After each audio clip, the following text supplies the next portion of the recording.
이번 영상은 암호화폐 방송국 TVCC에서 제공해주신 영상을 일부 재편집하였습니다. IPFS와 파일코인의 국내 시장의 인식과 개선점에 대한 의견을 들어보는 시간 갖도록 하겠습니다. 안녕하세요, 대표님. 안녕하십니까? 꾸준히 IPFS와 파일코인 시장의 확산을 위해 노력하시는 것으로 알고 있는데요.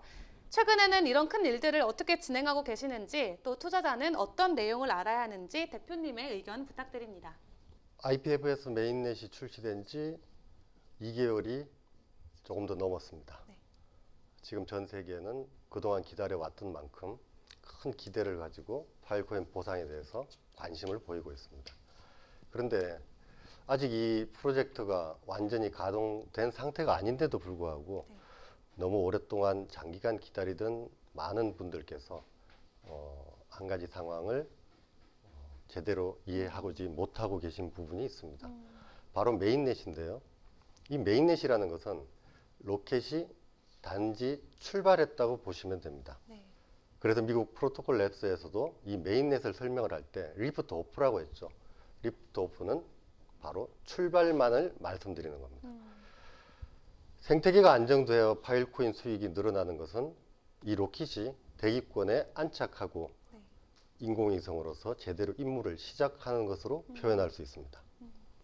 지금까지 진행되어 온 블록 보상, 이 블록 보상은 마이너가 마이닝을 유지하는 최저 생계비 정도의 파일코인 수익만으로도 해석할 수 있습니다.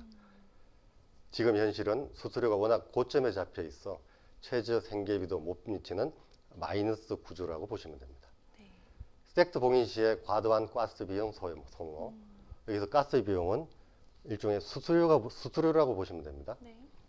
그러니까 시공간 증명 수수료 마이너는 시장에서 파일코인을 구매해서 섹트를 봉인해야 하는 겁니다. 쉽게 풀이하면 네. 한 개의 파일코인을 얻기 위해 두 개의 파일코인을 구입해서 그 수수료로 이용을 해야 된다는 뜻입니다. 이는 결코 올바른 형태의 보상 시스템이 아닙니다. 우선 보상이라 하면 수익이 이루어져야 하는 것이죠. 그렇다면 지금 메인넷 출시 이후에 마이너들은 섹터 봉인 시 그리고 매일 증명하는 썸밋 윈도우 포스트 증명에 필요한 가스를 충원하기 위해서 파일 코인을 거래소에서 직접 구매하고 또 그거를 실링에 다시 사용했다는 말씀이신가요? 맞습니다.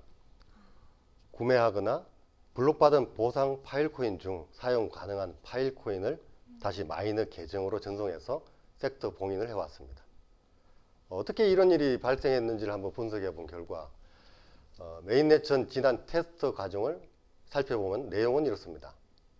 프로토콜 랩스사는 전 세계 스토리지 가담률이 얼마나 될지 확인하는 과정을 거쳐왔습니다. 네.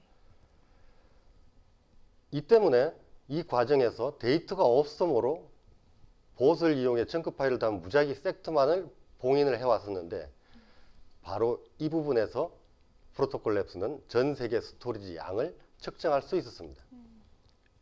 그리고 이때 사용됐던 가스는 실제 파일 코인이 아니었고 필요시 주기적으로 랩스사에서 테스트용 파일 코인을 깃허브의 수도꼭지를 통해 지급해 줬습니다. 레이스가 끝나고 노드 리셋을 하고 메인넷을 출시할 것이냐에 대한 고민은 잠시 했지만 결국 마이너들의 노고를 생각해 무작위 섹터 봉인된 용량을 인정하고 메인넷을 출시합니다. 그렇게 봉인된 섹터들에 대한 블록 보상도 인정해 주었습니다. 그러나 메인넷 출시 후부터는 모든 수수료가 실제 현금과 같은 파일 코인이 소모되었습니다. 섹터 봉인에 대한 수수료와 메일을 확인하는 증명에서 수수료 등이 실제 파일 코인 시장에서 구매하고 충전해서 비용을 지불해야 하는 구조를 알 수 있습니다. 여기에 또 하나의 비용 이슈는 바로 메시지풀입니다. 메시지풀에서는 노드가 병목 현상이 발생하는 딜에 대한 메시지들이 잠시 대기하는 장소입니다. 소위 갇힌다는 표현이 맞겠습니다. 이 메시지풀에 갇힌 메시지는 봉인은 되었으나 정명에 누락되어 블록 보상의 대상에서 제외된 상태입니다. 이를 원상 복구한 데는 또 비용이 추가 소모됩니다.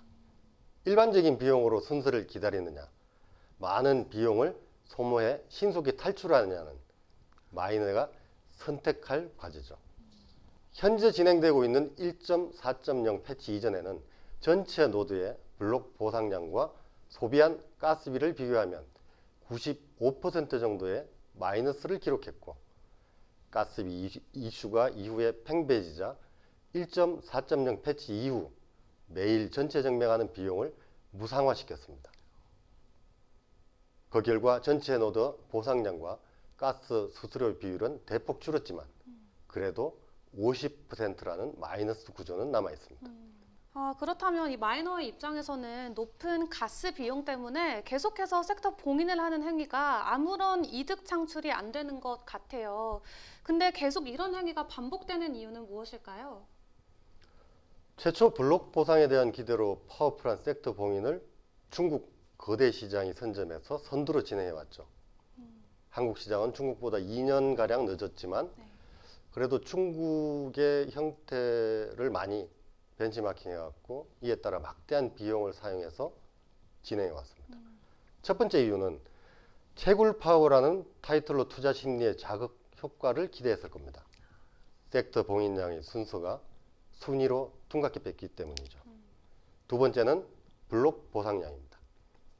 마이너 현황 사이트에 표기된 블록 보상 총액이 투자 심리를 부추기는 또 하나의 대목입니다. 네, 그럼 기존 투자자들 입장에서는 대시보드에서 확인되지 못하는 부분들이 있다 보니까 잘 알지 못하고 투자하시는 분들도 많을 것 같아요. 이에 따라서 어쩌면 심각한 결과가 초래될 것 같은데, 그렇다면 프로토콜 랩사에서는 현재 이런 상황을 다 인지하고 있는지, 또 알고 있다면 어떤 대안이 제시가 되었는지. 프로토콜 랩사는 IPF에서 파일코인 생태계 안정성을 유지하고 발전시킬 책임과 의무가 있습니다. 그렇죠. 따라서 최초 담보를 설정하지 않았을 때 몇몇 거대 마이너들이 블록 보상량을 출금하고 새로운 마이너 주소를 생성하고 또 실링하여 블록 보상을 출금하는 스토리지 보상의 안정성과 정반대인 사업 행위를 하는 조짐이 보였기 때문에 프로토콜 랩스는 소위 먹튀 방지를 위해 담보 정책을 펼쳤습니다. 바로 이러한 점이 생태계를 보호하기 위한 정책이라 할 수 있습니다. 앞으로 진행될 파일코인 플러스 이벤트도 스토리지의 데이터를 저비용으로 안전하게 저장하고 빠르고 신속하게 검색하게 하는 기술이라는 것을 정착시키는 정책들을 펼치겠죠.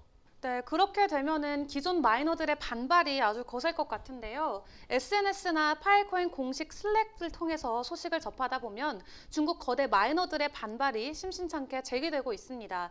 앞으로 어떤 양상이 예상되시나요? 네, 저도 유튜브나 여러 가지 다른 채널을 통해서 이번 사태에 대해서 중국이 프로토콜을 삼킬 수도 키울 수도 있다라고 하는 이러한 형태의 여러 가지 주장하는 사람들도 봤고, 네. 또 이후에 다양한 불만을 토로하는 것을 봤습니다. 아마도 이런 불만을 토로하면서도 현재 거대한 공룡 마이닝 회사들은 데이터 시장을 부지런히 준비하고 있는 것으로 보입니다. 그들 또한 시장 선점을 위해 데이터 시장을 준비하고 있는 겁니다. 중국을 예로 들면 그들 서투로 연합하고 자국의 기업들을 협력을 통해서 데이터 시장을 만들 것으로 예상됩니다. 우리는 우리가 지닌 이러한 기술과 능력을 앞세워 정당한 방식으로 글로벌 빅데이터 서비스 시장을 구축해야 합니다. 이 글로벌 빅데이터 시장을 앞두고 그렇다면 저희가 지금부터 준비하고 또 진행해야 되는 사항들이 있다면 어떤 부분들이 있을까요? 앞으로 실링 수수료와 블록 보상은 1대1 수준이 되는 것이 이상적이라고 판단됩니다. 네. 보유한 스토리지에 데이터가 들어오면 이를 섹터화해서 봉인하고 복제 및 분산 저장하는 구조인데요. 프로토콜 랩스사는 전 세계의 용량을 무작위 섹터 봉인을 통해서 이미 확인했습니다. 의미 없는 내용을 담아 봇을 가동시켜 자동으로 딜을 하게 만들고 32기가 섹트들을 봉인시키며 노드에 가용될 총 용량을 충분히 확인한 것입니다. 이제 다음 순서는 유익한 데이터가 담긴 섹트를 봉인하는 것이죠. 데이터가 들어간 섹트는 바로 검색으로 이루어지는 것이죠. 이 검색까지 이루어지는 게 궁극적인 파일코인 수익이라고 할 수 있습니다. 지금까지 실링한 섹터들은 블록 보상을 하면서 데이터를 담아야 재실링해야 하는 구조이기 때문에 아주 열악한 환경에 놓이게 됩니다. 기업과 손을 잡고 기업의 데이터를 우리 마이넷 스토리지에 담아 봉인을 하는 겁니다.